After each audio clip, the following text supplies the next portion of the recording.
नमस्कार मित्रांनो, आज आपण बघणार आहोत एज, नॅशनॅलिटी अँड डोमिसाइल सर्टिफिकेटसाठी लागणारे डॉक्युमेंट्स कोणते कोणते आहेत.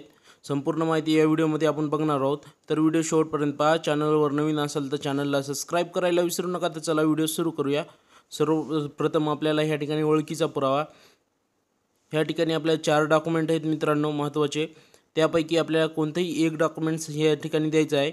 आधार कार्ड देऊ शकता, मतदान कार्ड देऊ शकता, वाहन चालक परवाना म्हणजेच ड्रायव्हिंग लायसन्ससुद्धा देऊ शकता किंवा पॅन कार्ड देऊ शकता.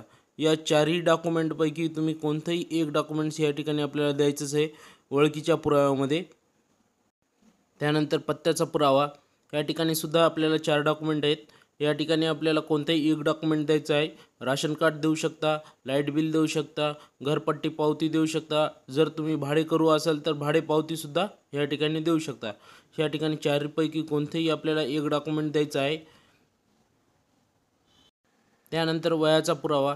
वयाच्या पुराव्यामध्ये तुम्ही जन्मदाखला देऊ शकता, बोनाफाईड प्रमाणपत्र देऊ शकता किंवा TC देऊ शकता. या तिन्ही डॉक्युमेंटपैकी कोणतेही एक डॉक्युमेंट या ठिकाणी आपल्याला द्यायचं आहे.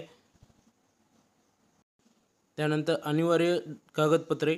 या ठिकाणी आपले सर्व डॉक्युमेंट्स हे महत्त्वाचे आहेत मित्रांनो. या ठिकाणी 4ही डॉक्युमेंट्स आपल्याला द्यायचे आहेत. त्यानंतर त्यामध्ये वडिलाचे आधार कार्ड असो, घोषणापत्र असो, तहसीलदारचे रहिवासी प्रमाणपत्र असो किंवा लाभार्थ्याचा फोटो असो, हे 4ही डॉक्युमेंट आपल्याला ह्या ठिकाणी द्यायचे आहे. ह्या ठिकाणी घोषणापत्र मी थोडक्यात तुम्हाला सांगतो. ह्या ठिकाणी पाहू शकता घोषणापत्र. याची लिंक मी डिस्क्रिप्शनमध्ये देणारच आहे.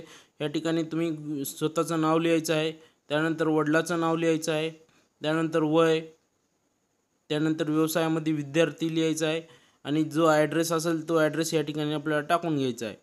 त्यानंतर जिल्हा टाकायचा आहे. त्यानंतर आपल्याला ह्या ठिकाणी अर्जदाराची स्वाक्षरी करायची आहे. त्यानंतर दिनांक आणि अर्जदाराचे नाव या स्वरूपात आपल्याला सेल्फ डिक्लेरेशन भरून घ्यायचं आहे.